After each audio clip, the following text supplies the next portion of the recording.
Hi കൂട്ടുകാരെ, അപ്പോൾ എല്ലാവർക്കും എൻ്റെ പുതിയ വീഡിയോയിലേക്ക് സ്വാഗതം. ഒത്തിരി നാളായി ലോങ് വീഡിയോ ഇട്ടിട്ട്, അപ്പോൾ ഇന്നൊരു ലോങ് വീഡിയോ ആയിക്കോട്ടെ എന്ന് വിചാരിച്ചു. അപ്പോൾ ഇന്ന് നമുക്ക് ഒരു നോൺ വെജ് ഐറ്റമാണ് ചിക്കൻ റോസ്റ്റ് എങ്ങനെയാണ് തയ്യാറാക്കുന്നതെന്ന് നോക്കാം. വളരെ എളുപ്പത്തിൽ തന്നെ നമുക്ക് തയ്യാറാക്കാൻ പറ്റുന്ന ഒരു ഡിഷാണ് ചിക്കൻ റോസ്റ്റ്. അപ്പോൾ അതെങ്ങനെയാണ് തയ്യാറാക്കുന്നതെന്ന് നോക്കിയാലോ. അപ്പോൾ ഞാനിവിടെ ആദ്യം എന്ന് പറഞ്ഞാൽ നമുക്ക് പെട്ടെന്ന് തയ്യാറാക്കാൻ പറ്റുന്ന ഒരു ചിക്കൻ റോസ്റ്റിൻ്റെ റെസിപ്പിയാണ്. വിരുന്നുകാർ വരുമ്പോൾ ആരെങ്കിലും കറിയില്ല എന്നൊന്നും പറഞ്ഞാൽ ആരും ഇനി വിഷമിക്കേണ്ട. അപ്പോൾ നമുക്ക് തയ്യാറാക്കുന്നത് എങ്ങനെയാണെന്ന് നോക്കിയാലോ. അതിന് ഞാൻ ആദ്യം കുക്കർ എടുക്കുന്നുണ്ട്. അതിലേക്ക് ഒരു 2 ടേബിൾ സ്പൂൺ കാശ്മീരി മുളക് പൊടി, 1 ടേബിൾ സ്പൂൺ മല്ലിപ്പൊടി, ഒരു ലേശം മഞ്ഞൾപ്പൊടി, ലേശം ഗരം മസാലപ്പൊടി, ഒരു ഇച്ചിരി ഉപ്പ് ഇവയിട്ട് ആദ്യം മസാല നല്ലതുപോലെ ഒന്ന് ഇളക്കി കൊടുക്കുക. അതിനുശേഷം ഞാനിവിടെ തേങ്ങാപ്പാലാണ് എടുത്തിരിക്കുന്നത്. അരമുറി തേങ്ങയുടെ പാൽ എടുത്തിട്ടുണ്ട്.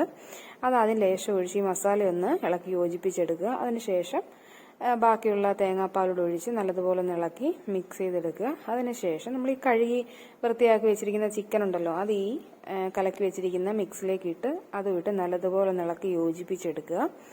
അതൊക്കെ ഇട്ട് നല്ലതുപോലെ ഇളക്കി യോജിപ്പിച്ചതിന് ശേഷം ഈ കുക്കർ അടച്ച് വെച്ച് നമുക്ക് ഒരു വിസിലടിച്ചെടുക്കാം. തോനെ വിസിലടിച്ച് ഇറച്ചി അങ്ങ് വെന്ത് പോകും. അതുകൊണ്ട് ഒരു വിസിലടിച്ച് നമുക്ക് വാങ്ങി വെച്ചാൽ മതി. അതിനുശേഷം നമുക്കൊരു ഇരുമ്പേട്ടി അടുപ്പത്തേക്ക് വെച്ച് കൊടുക്കാം. ലേശം വെളിച്ചെണ്ണ ഒഴിച്ചു കൊടുക്കുക.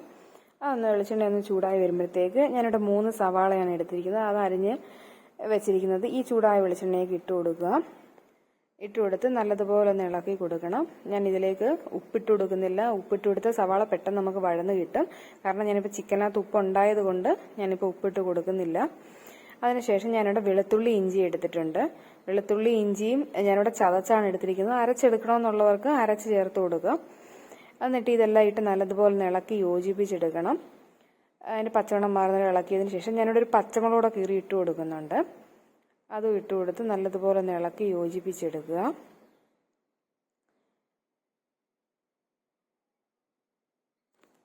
ഈ സവാള വഴന്നു വരുന്ന നേരത്ത് നമുക്കിത് ചിക്കൻ കുക്കറി വേവിച്ച് വെച്ചിരിക്കുന്ന തുറന്നു നോക്കണം. അതിനകത്ത് വെള്ളം ഉണ്ടെന്നുണ്ടെങ്കിൽ നമുക്ക് തീക്കകത്തിട്ട് ആ വെള്ളം ഒന്ന് പറ്റിച്ചെടുക്കണം. അതിനുശേഷം വേണം നമ്മൾ ഈ വഴന്നു വന്നിരിക്കുന്ന ഉള്ളിയിലേക്ക് ചേർത്ത് കൊടുക്കാനായിട്ട്. അപ്പോൾ ഞാൻ എടുത്തതിനകത്ത് ഇച്ചിരി വെള്ളം ഉണ്ടായിരുന്നു, അത് ഞാനൊന്ന് പറ്റിച്ചെടുത്തിട്ടുണ്ട്.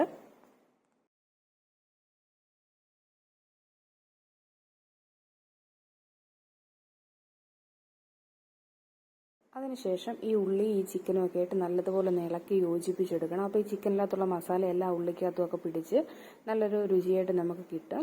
അപ്പോൾ ഈ സമയത്ത് എന്തെങ്കിലും എരിവോ എങ്ങാനും കുറവുണ്ടെന്നുണ്ടെങ്കിൽ നമുക്ക് 2 പച്ചമുളക് കീറിയിട്ട് കൊടുക്കാം.